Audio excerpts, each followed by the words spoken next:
¿Alguna vez te has preguntado cómo era el mundo antes del famoso diluvio relatado en la Biblia? Una época misteriosa, habitada por seres extraordinarios, marcada por grandes logros humanos y al mismo tiempo por una decadencia moral que condujo al juicio divino. Este enigmático período es conocido como la era antediluviana. Estamos hablando de una civilización que, según las Sagradas Escrituras, alcanzó un notable progreso social y tecnológico, pero que también cayó profundamente en prácticas perversas y una impiedad generalizada. Un escenario que, hasta el día de hoy, despierta la imaginación de estudiosos, creyentes y curiosos en todo el mundo. La narrativa bíblica sobre este tiempo se encuentra en los primeros capítulos del libro de Génesis. Allí encontramos las primeras pistas sobre cómo vivían las personas, qué producían, cómo se organizaban y sobre todo cómo la humanidad se encaminó hacia su ruina antes del diluvio. Según la Biblia, la historia de la humanidad comienza con Adán y Eva. Tras ser expulsados del Edén por su desobediencia, inician una nueva etapa de la existencia humana, fuera del paraíso. La pareja da origen a la primera familia de la era antediluviana, teniendo hijos e hijas. Entre los hijos de Adán y Eva, el más conocido es Caín, el primogénito, quien también se convierte en el primer homicida de la historia. Mata a su hermano Abel por envidia y es maldecido por Dios. Como consecuencia, Caín se aleja y construye una ciudad en la tierra de Enod. Esta ciudad recibe el nombre de Enoc en honor a su hijo y es mencionada como la primera ciudad en las Escrituras. Contrario a algunas teorías modernas, la Biblia no presenta al ser humano como un ser primitivo que evolucionó lentamente. Al contrario, desde el principio el hombre fue creado como un ser inteligente, moral y capaz de grandes logros. Incluso fuera del Edén, los descendientes de Caín y de Set demostraron habilidades notables. La civilización antediluviana sabía vivir en tiendas, domesticar animales, criar ganado, desarrollar instrumentos musicales y producir herramientas de metales, como el hierro y el cobre. Figuras como Jabal, Jubal y Tubal-Caín representan este avance.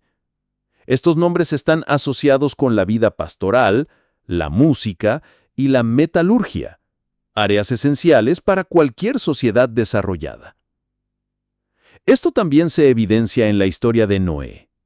Cuando Dios le ordena construir un arca gigantesca, lo hace con la certeza de que el ser humano ya poseía el conocimiento y los recursos técnicos necesarios. Esto demuestra que la humanidad, aunque antigua, ya había alcanzado un alto nivel de desarrollo. Uno de los aspectos más curiosos de este periodo es la longevidad humana.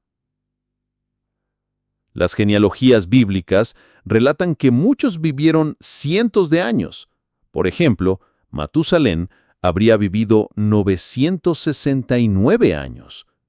Esta longevidad fue un factor importante para el avance social y tecnológico, ya que el conocimiento se acumulaba durante generaciones largas y se transmitía fácilmente de padres a hijos y nietos. Aunque existen otras interpretaciones, la postura más tradicional y aceptada por teólogos y estudiosos cristianos es que las personas realmente vivieron esos años, tal como lo registra el texto bíblico. Sin embargo, la Biblia no especifica con exactitud cuánto duró la era antediluviana.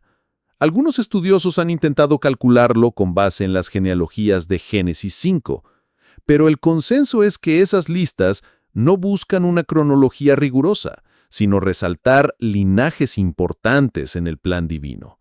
En muchos casos, el verbo engendrar puede referirse a un descendiente lejano y no necesariamente a un hijo inmediato. A pesar de todo el progreso humano, la moral de la sociedad comenzó a deteriorarse rápidamente. El estilo de vida inaugurado por Cain, basado en la autosuficiencia, la violencia y el rechazo de la voluntad divina contaminó la civilización. El pecado comenzó a celebrarse. Lamec, uno de los descendientes de Caín, fue el primer hombre en practicar la poligamia, y también se hizo conocido como un asesino despiadado que se jactaba de sus crímenes. El texto de Génesis muestra claramente que se enorgullecía de su crueldad, lo que marca el agravamiento de la decadencia moral de aquella época. Otro episodio relevante aparece en Génesis 6, donde se menciona que los hijos de Dios se casaron con las hijas de los hombres. Existen distintas interpretaciones sobre este pasaje.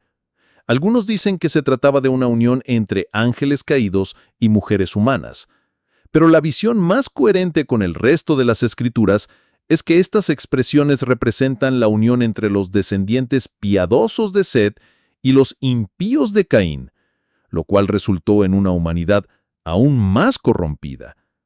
De esta mezcla moral y espiritual surgieron los llamados Nefilim, descritos como hombres de gran estatura, fuerza y renombre que marcaron la antigüedad. A pesar de la maldad generalizada, el mundo antediluviano también fue escenario de vidas inspiradoras y fieles a Dios.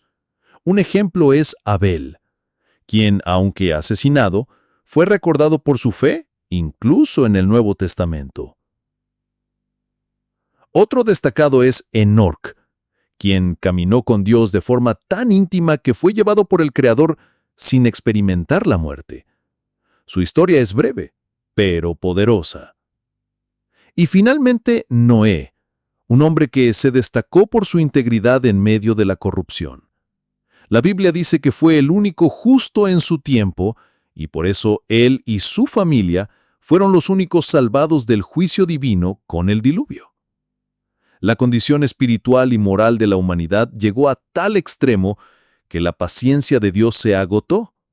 El texto bíblico afirma que Dios se arrepintió de haber creado al hombre, no por error, sino como expresión de profundo dolor por el rumbo de la humanidad.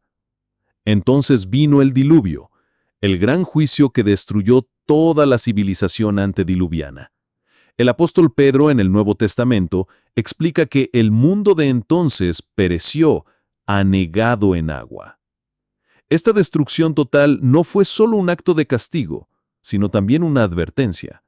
Jesucristo, al hablar de los últimos días de esta era, afirmó que los tiempos finales serían como los días de Noé. Las personas estarán demasiado ocupadas con sus placeres, distracciones y deseos, ignorando los llamados al arrepentimiento hechos por Dios. Así como ocurrió antes, el juicio vendrá de manera repentina. Los impíos serán sorprendidos no por un diluvio de agua, sino por el juicio final que traerá el fin de todas las cosas. La historia del mundo antediluviano no es solo una curiosidad teológica. Nos enseña sobre los peligros de alejarnos de Dios, sobre cómo el pecado puede expandirse rápidamente cuando se abandonan los valores divinos. Pero también nos muestra que, incluso en medio del caos, hay personas que eligen caminar con Dios, como Abel, Enoc y Noé. ¿Y tú? ¿Alguna vez te has preguntado cómo sería vivir en aquella época? O mejor, ¿cómo estamos viviendo hoy? ¿Estamos repitiendo los errores del pasado? ¿O estamos atentos a las señales de los tiempos?